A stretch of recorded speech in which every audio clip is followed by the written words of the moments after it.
the end of the world. If we were starting the postseason tomorrow, maybe there'd be a little bit more panic on our part. Like we have to figure it out now. But the good thing is we know we've got games after these next 3. All right, Stephen A., I'm going to start with you here. This is your squad. Obviously, we know Mike Tomlin hasn't been happy with their play either.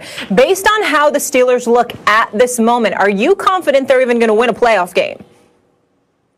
No, not at this moment. I'm not saying they're not going to win a playoff game, but as we presently stand here today, they wouldn't win a playoff game. How you going to win a playoff game when you can't run the football?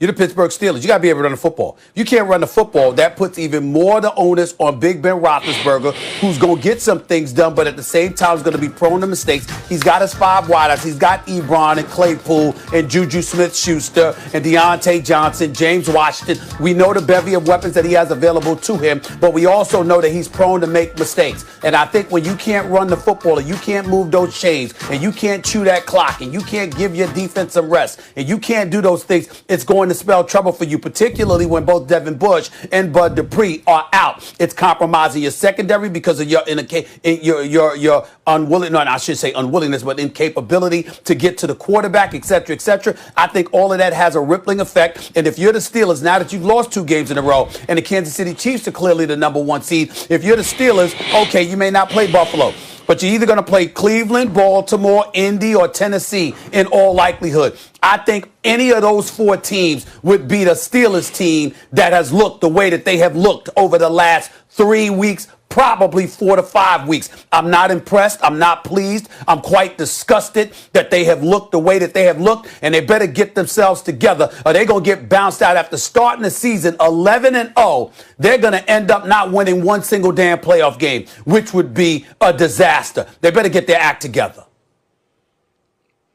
This is ridiculous. First of all, Stephen A., the Steelers can absolutely, will they? Yeah, I'm going to say they will win a playoff game. I'll say that right now. This was totally predictable. We knew that people would say the sky is falling now for the Steelers right at this point in the schedule.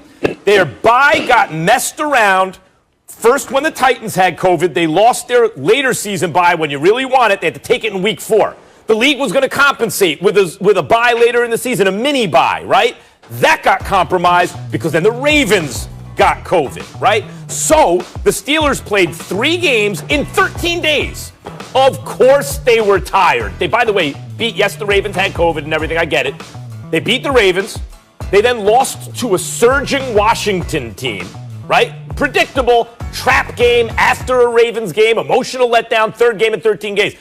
But then they play the Bills on short rest. It's not just a regular short rest, right? It's short rest after playing 3 games in 13 days. And so their 4th game in 19 days, supposed to have 4 games in 28 days. They just basically doubled up a week is what wound up happening. Was against the Buffalo Bills, one of the elite teams in the AFC. Now, against both Washington and Buffalo, they had early game leads. In fact, they had a 14-point lead on Washington, and they had a lead early on Buffalo. But what happens this time in the season when you never got your bye and you had to double up, basically play an extra game in 4 weeks, right?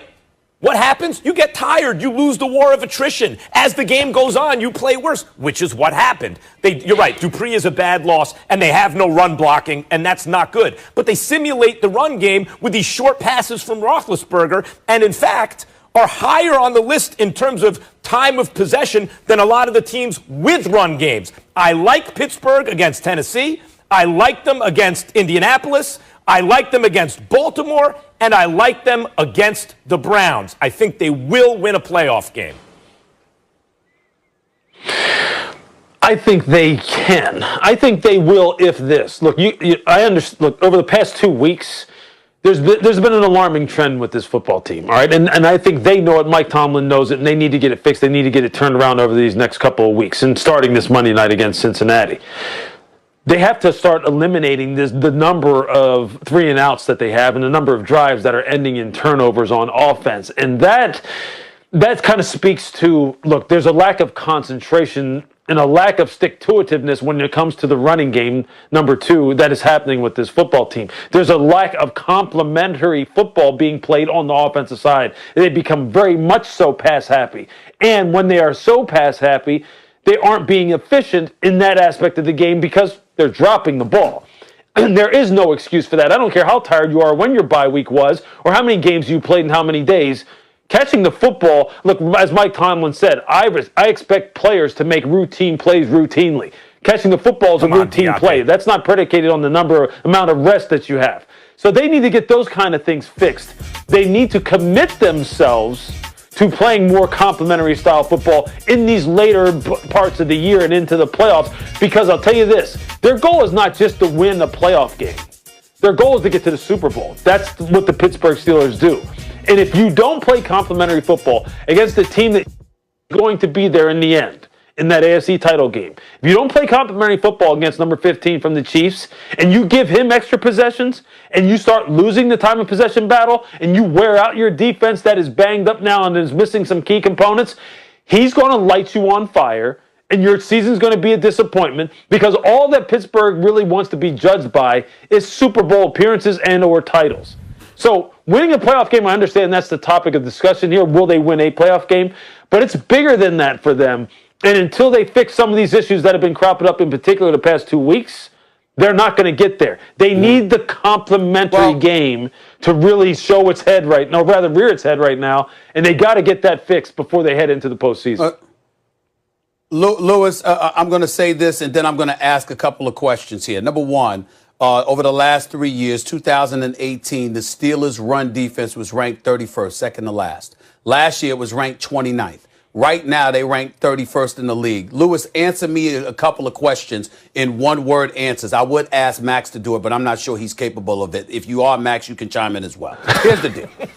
Louis Riddick, if the Steelers right now, because the question that Molly asked is, based on what we're seeing right now, Louis Riddick, would the Steelers beat the Browns? Right now? They beat the Browns right now? Yes. What? It's a psychological thing. That's why I'm going to say that. I'm stunned that you said that. They would beat Baltimore right now? It pains me to say that, and I'll tell you why. It pains me to say that. I think it's kind of like psychological, though, more so than what they're actually showing on the field. I know that's not the answer you wanted to hear. I know it's not the answer you wanted to hear. Okay, what about Baltimore? But I'm going to say yes. What about Baltimore? No. What about Tennessee and Indy? Can I point something now? No. Go ahead. Can I point something out? They've played Baltimore and Cleveland 3 times so far. They're 3-0 this year. The Steelers are 3-0 against those teams. I know. Okay, and Indy and the Titans, they're in a soft division. Usually, playoff performers don't come from those kind of divisions. The Steelers were forgetting how dominant their defense could be, and again, they're wiped out from the schedule. Who was the quarterback for the Ravens, Let them Max? get rest, and let's see what happens. One time, Who was the quarterback for the Ravens when the Steelers beat them? No. He didn't play. RG3. They beat them. I'm sorry. RG3, If I'm wrong, I and got then RG3 amnesia. got If I'm hurt. wrong. And then it was their third stringer. Yeah. COVID. They played them twice this year. When all them COVID tests. Second time was without. Okay. Right, the second Yeah, time. yeah. Max, Am I making this up? Max, the AFC South isn't soft either now. Don't say that. The Colts aren't soft. All right. Guys, I'm being told we got to No, go. no, Sorry, hard out here. When we come back.